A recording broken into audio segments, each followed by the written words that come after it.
It's the 17th of October and it's time for the 17th film in my 31 Horrors of Mike. Now, this one is a little bit special. In fact, in many ways, it's perhaps the most special film in my list. This is a film which I have never met anyone that's seen this film. Put it that way. I've never met anyone that's seen it. I know that some people have because there's a couple of reviews of this film kicking about online, and if any of you guys have seen this film, I'll be really impressed and I'll be really happy because I would love to talk to someone about this movie. Yes, it's an anthology horror film. It's from 1982 and it's called Screamtime.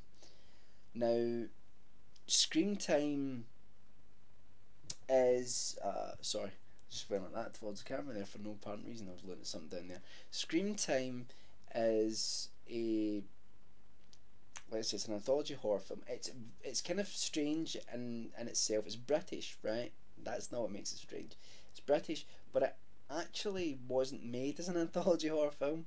The three segments, as far as I can find out, and there's very little about this online, so I'm going on like a couple of articles I've managed to track down about this film, that the three contained stories within the anthology horror film each come from the cinema. They're only about 20 minutes long each, and they used to like put them on before some films in the 1980s. The wraparound was then filmed later. And it is it's the worst wraparound I've ever seen in an anthology horror film, right? The wraparound is about a guy. It's set in New York for some reason and not in Britain. The wraparound is about a guy and a dwarf who steal videotapes and then go back to a flat and watch the videotapes, and then a girl turns up to take a shower and have sex with one of them because they get bored of the films. I'm not making this stuff up. That's what the wraparound is. So they're watching the video on the telly basically, and that's the wraparound. I mean, it's so blissfully rubbish. But what's great about it is that it's got a total exploitation feel. So it's weird. So you've got like British horror from the 1980s, and then you've got like American exploitation as the wraparound. So that's basically what happens with the wraparound. But that's not important. Those bits are laughably bad, and I can understand why no one has really seen this film, because if you started watching this film, you'd be like, "What am I watching?" Here's the thing. This film's terrifying. I'm not lying. It's terrifying, and I'm not terrifyingly bad. Screamtime is really frightening. In fact, it's probably the most surprisingly frightening film I've watched, maybe ever, or for a very, very long time, because I didn't know anything about it, and I was trying to get films that were anthology horror films, because, my long-term ambition once I get my short film out the road is to do a feature film which will be an anthology film. So this was sort of like research to me. Now, the first story is called That's the Way to Do It, and it's about Punch and Judy. If you don't know what Punch and Judy is, I don't know if you have it in America, but certainly in Britain it was a big part of like seaside entertainment and things like that. And it's like a puppet show, basically, with two puppets, and Punch is a sort of jester type character that has a bat and would hit Judy, and it doesn't sound very nice, does it? But it revolves around this Punch and Judy show. And the main character, George, is this guy who is just a total you really feel for him. Basically, his family don't take his job seriously, and they want him to quit it, and they're constantly trying to get him out of doing these like seaside shows for children and stuff like that with these puppets.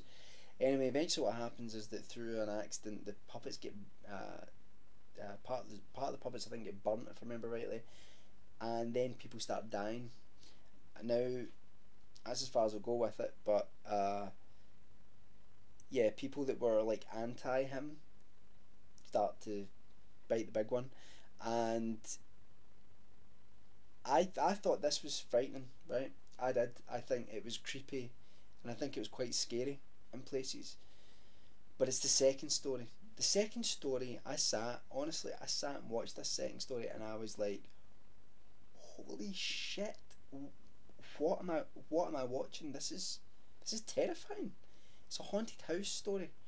And it's really just about a woman that moves into a house and she can't settle there. But she sees some crazy things going on in her house. There's a great twist at the end and it builds up. But there's some jump out scares in this. I mean, I can't even tell you who made this segment. But there are some jump out scares that are truly, truly terrifying.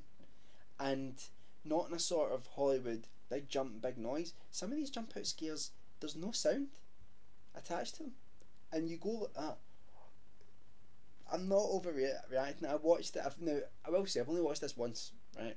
So, and it wasn't that long ago. But I watched it at like about 1 in the morning, and I was really freaked out by it. It really scared me, and it takes a lot, not a lot. It takes a lot to scare me. Film wise, I watch so many horror films, so much horror that it's got to normally be something really pretty creepy to make me scared while I'm watching it. The second story is really frightening. So first story is frightening. Second story I thought was terrifying.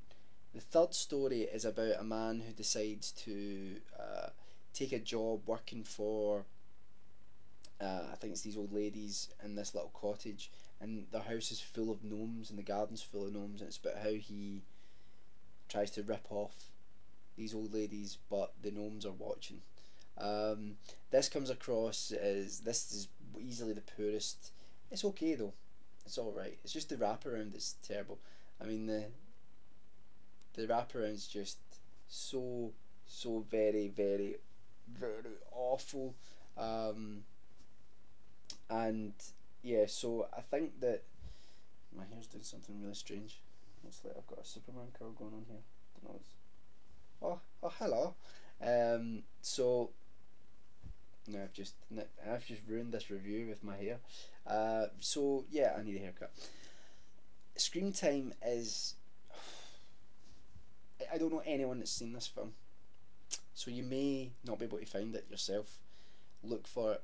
It's really worth it. If you get past the ridiculous wraparound, which is horrific, this really scared me, and it's a really special film because it's a forgotten classic, but not in the terms of like... the last anthology film I talked about was Grim Prairie Tales, which is an excellent anthology horror film. It's not really frightening, but it's a great film, I think. But it's one that at least some people have seen. I mean, it shifted, I think, 40,000 video units when it went to straight to video. So you've got people out there that have seen Grim Prairie Tales. I don't know anyone that has watched Screamtime. It's from, let's say, 1982. Go and check it out. It's even got a poor rating on IMDb, but a couple of articles and reviews of people who have watched it, that people have written, they'll say this was, especially the second story, really frightening. I hope you find it and I hope you watch it, and please let me know what you think. So that is the 17th film in the 31 Horrors of Mike, and I've really went on a bit, so I apologise. I'll see you all tomorrow.